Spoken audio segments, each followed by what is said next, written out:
성경을 볼 때는 성경이 쓰여지던 시대의 배경을 이해를 하고 봐야 그 말씀이 오늘 이 시대와 어떤 상관이 있는지 그걸 잘 알 수가 있습니다.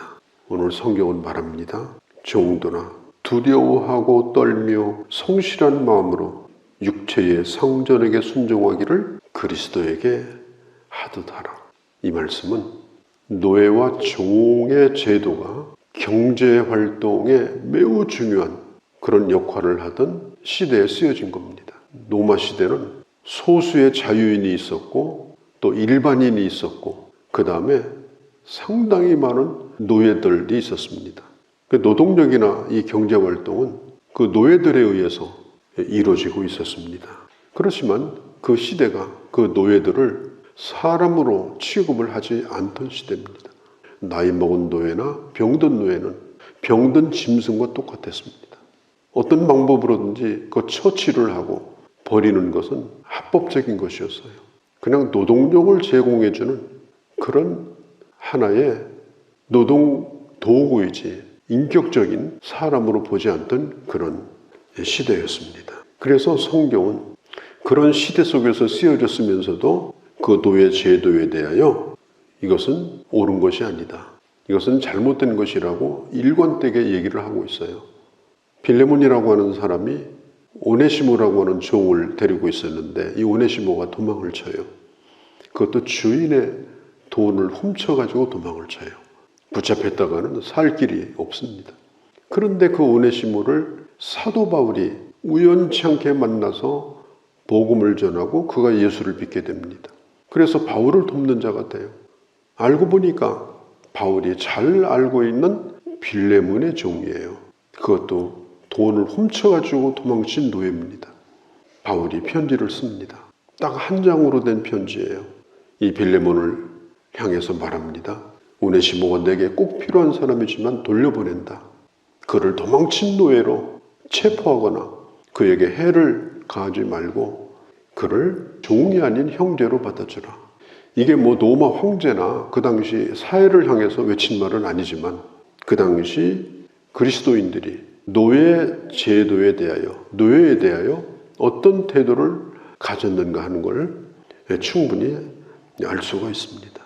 이 노예 제도는 1세기 당시 이전에도 있었고 바울이 성경을 기록하던 당시도 있었고 무려 한 100여 년 전까지 있었습니다.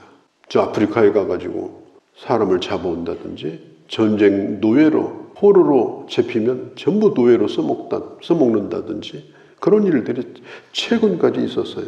노예들을 잡아들여 가지고 팔아먹는 일을 했을 때 이것은 성경에 위배된 일이라고 해가지고 노예 제도의 폐지를 부르짖고 큰 영향을 끼쳤던 사람이 바로 이 웰포포드라는 사람이에요. 그 외에도 많은 사람들이 이 일을 위해서 일을 했고 자기도 해를 입고 그래서 이 노예 제도가 폐지되는 이런 시대를 우리는 지금 살고 있는 것입니다.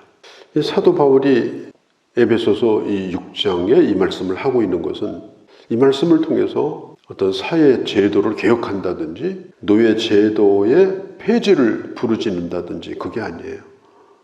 바울 당시에 교회 안에서 한 사람은 주인이고 한 사람은 노예가 교회에 나오는 거예요. 그러면 교회 안에서는 똑같이 대접을 받습니다. 똑같이 형제로 부르게 됩니다. 교회 안에서는 이미 그런 일이 일어났어요. 그런데 문제가 뭐냐? 그러면 이 노예로 살아가는 사람은 교회 바깥에를 나가면 그 사람이 또 자기 주인이에요. 교회 안에서는 형제인데 그리고 그 노예 신분을 벗을 수가 없어요. 그러면 왜 나는 노예냐? 언제 도망치냐? 그렇게 살라고 말하지 않습니다. 그 당시 제도 속에서 노예로 살아간다면 그 신분을 벗기 위해서 투쟁을 한다든지 그걸 말하고 있는 것이 아니고 그 비참한 환경이지만 그런 가운데서 어떻게 그 현실 속에서 살아가야 되는가 이걸 지금 가르쳐주고 있는 것이 6장의 말씀이고 비록 노예로 산다 할지라도 한 인간의 가치 그가 하고 있는 일의 가치에 대해서 여기 말을 하고 있는 것입니다. 사실은 지금도 무슨 성매매 노예니 아니면 노동 착취하는 이런 인권 사각지대가 우리나라에도 있습니다. 이런 현실 가운데서 우리가 이 말씀을 한번 적용을 해볼 필요가 있어요. 이것은 단순히 직장 생활을 어떻게 해라 그런 비결을 가리키는 게 아니고 그리스도인으로 어떻게 살아야 되는가. 저는 젊었을 때 그리고 직장도 몇 군데 가서 가르치는 일을 수년간 했습니다. 또 연구단지에서도 한 10년간 말씀을 가르치는 일을 매주마다 가서 했습니다. 또 보건병원에서도 제가 의사들하고 간호원들을 가르치는 일을 한 5, 6년 했습니다. 매주마다. 이 그리스도인들은 자기 직장 상사에게 순종하기를 주께하듯 하라. 물론 비윤리적인 비성경적인 일을 직장 상사가 요구할 때 그걸 따를 수는 없습니다. 히브리인 산파들, 아이를 받는 사람들이 애굽의 왕이 명을 내려요. 여자면 살려두고 남자는 다 죽여라. 태어나자마자 그냥 거기서 죽여라. 이 히브리 산파들은 애굽 왕의 명을 따르지를 않았습니다. 왕의 명일지라도 그의 산파의 일에 충실했습니다. 다니엘서에 보면은 다니엘서 3장에 사드락 메삭 아벳느고 이 사람들은 다니엘의 친구이기도 하고 왕의 충실한 신하이기도 합니다. 그런데 그 왕이 신상을 만들어 놓고 절을 하라고 합니다. 목숨을 걸고 절을 하지 않았습니다. 왕에게 부름받은 관리로서 그들은 뛰어난 사람들이지만 왕의 잘못된 요구에 대해서는 따를 수가 없었어요. 우리가 살고 있는 이 사회는 여러 가지 복합적이에요. 많은 종교들이 샤머니즘, 또 잘못된 사회 관습 이런 것들이 있어요. 그래서 미신적인 것을 작업 현장에서 요구한다든지 성경적이지 않은 종교의식에 강제적으로 불러들인다든지 성경 윤리에 잘못된 걸 하라고 한다든지 이런 것들에 대해서는 따를 수가 없습니다. 그렇지만 정당한 그런 일들에 대하여 내가 해야 되는 일을 더 잘하기 위해서 나를 사용하는 사용주가 요구하는 것에 대해서는 충실하게 그 명령을 따라야 됩니다. 복음을 전하지 말라. 절대로 예수 예자도 말하지 말라. 이건 따를 수가 없어요. 입국 다물고 돈만 벌기 위해서 직장 생활을 할 수는 없어요. 우리가 직장에 부름받은 것은 돈을 벌기 위한 목적도 있지만 아주 중요한 것은 오늘 그 현장에서 내가 만나는 사람에게 복음을 전하는 전도자로 부름을 받은 거예요. 이걸 잃어버리면 그 직장 생활을 헛것으로 하고 있는 거예요. 대부분 시간 보내면서 거기서 복음 전하지 않으면 복음을 어디서 전하는 거예요? 강단에서 전해요. 선교사로 가서 전해요. 하나님이 거기로 나를 불렀으면 거기서 복음을 전해야 되죠. 그런데 사용자가 절대로 예수의 자도 말하지 말라. 그러면 거기로 나와야죠. 침묵하고 살 수는 없는 겁니다. 그렇지 않은 한에는 상사의 지시를 따라서 충실하게 자기 직무를 해야 된다. 그리고 복음을 위해서 직장에서 핍박받고 욕먹는 것은 감수해야 된다. 저 사람 예수쟁이래. 저 사람은 어느 교회 무슨 권사래. 그 욕을 먹기 싫어가지고 입 다물고 사는 건 더 큰 죄입니다. 더 나쁜 겁니다. 그건. 복음을 위해서 고의적으로 핍박하는 그런 곳에 가서 복음 전하다 핍박받는 것도 감수하는데 직장에서 누가 좀 비아냥거린다고 그래가지고 입 다물고 살면 그거 나가서 일을 왜 하는 겁니까? 시간을 왜 보내는 거고. 그러니까 이게 아주 중요한 거예요. 상사에게 우리가 순종하자. 주어진 임무를 잘 하자. 그리고 그곳에서 복음 전하는 일도 꼭 하자. 그러나 신앙영심에 꺼리는 일은 우리가 따르지 않도록 하자. 그런 원칙들을 세우고 우리가 5절 말씀을 순종해야 된다는 것입니다. 두려워하고 떨며 성실한 마음으로 그 사용주의 권위를 인정하면서 일을 해야 된다는 것입니다. 교회에서 하는 일만 신성한 일이고 바깥에 나가서 하는 일은 이것은 그 일 밖의 일이다. 이렇게 생각하면 안 되는 거예요. 또 사람에게 잘 보이기 위해서 일을 하면 안 됩니다. 하나님을 기쁘시게 하는 대로 그 일을 해야 되는 것입니다. 그 다음에 7절에 보면 직장에서 그리스도인은 사람이 아니라 주님을 섬기고 있다는 사실을 기억을 해야 됩니다. 기쁜 마음으로 섬기기를 주께 하듯 하고 7절입니다. 사람들에게 하듯 하지 말라. 하나님은 온 세상의 하나님이에요. 하나님은 이 세상을 다스리는 하나님이에요. 하나님께서 아담과 하와를 에덴 동산에 두시고 뭐라고 그랬어요? 이 동산을 잘 다스리라고 그랬어요. 그 동산이 뭐예요? 우리가 살고 있는 동네고 내가 나가는 직장이에요. 그곳에서 하나님의 뜻이 이루어지도록 우리는 부름받은 사람들입니다. 세상을 다스리는 하나님의 동역자로 나는 그 일터에, 그 직장에, 그 사업장에 내가 거기에 가 있는 거예요. 이걸 잊어버리면 안 됩니다. 세상을 운영하시는 하나님의 종으로 믿지 않는 자가 대부분인 그 직장에 내가 있는 거예요. 그럼 나는 누구냐? 거기 보냄받은 하나님의 종이에요. 그래서 나는 그 일을 할 때 사람들 앞에서 뭐 잘 보여가지고 뭐 아부해가지고 아니에요. 하나님의 종으로서 내가 그 일을 하는 겁니다. 하나님의 영광을 위해서 그 일을 하고 있다면 그 일 자체가 예배가 되는 거예요. 그 일 자체가 거룩한 일이 되는 거예요. 그리고 그 일을 내서 반드시 가족들을 부양할 뿐 아니라 그 번 수입을 가지고 반드시 교회 사역과 복음을 위해서 사용을 해야 됩니다. 일터에서 버는 돈은 가족 부양만 위해서 버는 돈이 아니에요. 상당 부분을 복음을 위해서 사용을 하고 하나님의 뜻을 위해서 아니면 직장 동료에게 복음을 전하기 위해서 그를 섬기면서 복음 전하는 데 쓰여지도록 그렇게 돈을 벌어야 됩니다. 그게 하나님이 기뻐하는 일이에요. 8절에 보면 이 직장에서 그리스도인들은 무슨 일을 행하든지 그것을 주님이 기억하시고 알아주신다. 몰라줄 때가 많아요. 사람들은. 어느 직장이든지 마찬가지입니다. 어디든지. 그런 불합리한 일들, 나는 정말 잘했는데 알아주지 않는 일들, 정당한 보상이 오지 않는 일들. 그러나 우리가 기억할 것은 무슨 일을 하든지 주님이 기억하신다. 이는 각 사람이 무슨 선한 일을 하든지 무슨 선한 일을 하든지 종이나 노예나 자유자나 주께로부터 그대로 받을 줄을 알미라. 하나님의 보상이 있다는 거예요.